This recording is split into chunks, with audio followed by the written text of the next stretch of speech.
अब तक आपने देखा कि वसुधा और देव कितनी मुश्किल से 2 वक्त की रोटी का जुगाड़ कर रहे थे। बेरोजगारी ने दोनों को तोड़कर रख दिया था, लेकिन किस्मत ने जैसे अचानक पलटी मारी।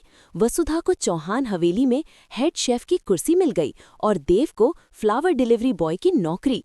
दोनों के चेहरे पर 7वें आसमान की खुशी, पर ये खुशी बस कुछ घंटों की मेहमान थी। वसुधा जैसे ही उस आलीशान चौहान हाउस के किचन में घुसती है, उसकी सांसें थम सी जाती हैं।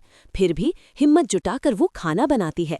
हर डिश में उसकी मेहनत, उसकी कला और सबसे ज्यादा उसका डर घुला हुआ है। डर कि कहीं कोई उसे पहचान न ले। उधर देव फूलों का गुलदस्ता लेकर उसी हवेली में दस्तक देता है। गाड़ी से उतरते ही उसकी नज़र चौहान हाउस के नेम प्लेट पर पड़ती है और उसके पैरों तले जमीन खिसक जाती है।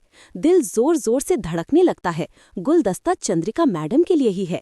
वो फटाफट मास्क ठीक करता है और सोचता है, बस डिलीवरी देकर भाग जाऊं। लेकिन भागने कहाँ मिलता है किस्मत के चंगुल से। किचन में वसुधा ने जो पहली डिश बनाई, चंद्रिका ने जैसे ही एक कौर मुंह में रखा, उसकी आंखें चौड़ी हो गईं। वो स्वाद, वो जादू सिर्फ और सिर्फ वसुधा के हाथों का हो सकता है। चंद्रिका का चेहरा पत्थर हो जाता है। वो गुस्से से तमतमाती हुई चिल्लाती है, हेड शेफ को अभी बुलाओ।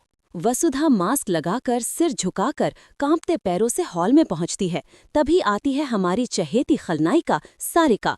टाइमिंग बिल्कुल परफेक्ट। एक झटके में मास्क उड़ाती है और सन्नाटा। पूरा हॉल ठहर जाता है। चंद्रिका की आंखों में आग, होंठों पर जहरीली मुस्कान। धीरे धीरे बोलती है, तो ये तुम हो वसुधा, मेरे घर में नौकरानी बनकर घुस आई। वाह, कितना नीचे गिरोगी, कभी सोचा भी नहीं था। वसुधा की आंखें नम, पर होंठ सीले हुए, एक शब्द भी नहीं निकलता। उधर देव भी डिलीवरी देकर लौटता है, चेहरे पर शर्म और डर का मिश्रण। दोनों घर पहुंचते हैं, हाथों में राशन की थैलियां, चेहरे पर जबरदस्ती की मुस्कान। घर वालों को लगता है आज दोनों की लॉटरी लगाकर आए हैं, मगर अंदर से दोनों टुकड़े टुकड़े हो चुके हैं। रात में वसुधा अकेले किचन में फूट फूट कर रो रही होती है कि फोन पर मैसेज टपकता है, कल से तुम मेरी पर्सनल कुक रहोगी। और हाँ, देव को भी मैंने अपने ऑफिस में रख लिया है।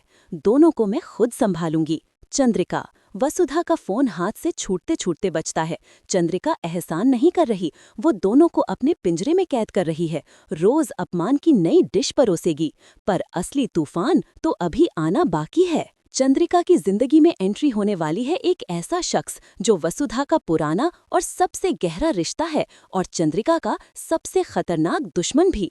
जैसे ही ये इंसान चौहान हवेली में कदम रखेगा, सारे राज खुलेंगे, सारे हिसाब बराबर होंगे और बदला इतना खौफनाक होगा कि रोंगटे खड़े हो जाएंगे। अब ये कहानी सिर्फ नौकरी और बेरोजगारी की नहीं रही, ये बन चुकी है प्यार, नफरत, अपमान, बदला और छुपे हुए खून के राज की खूनी जंग।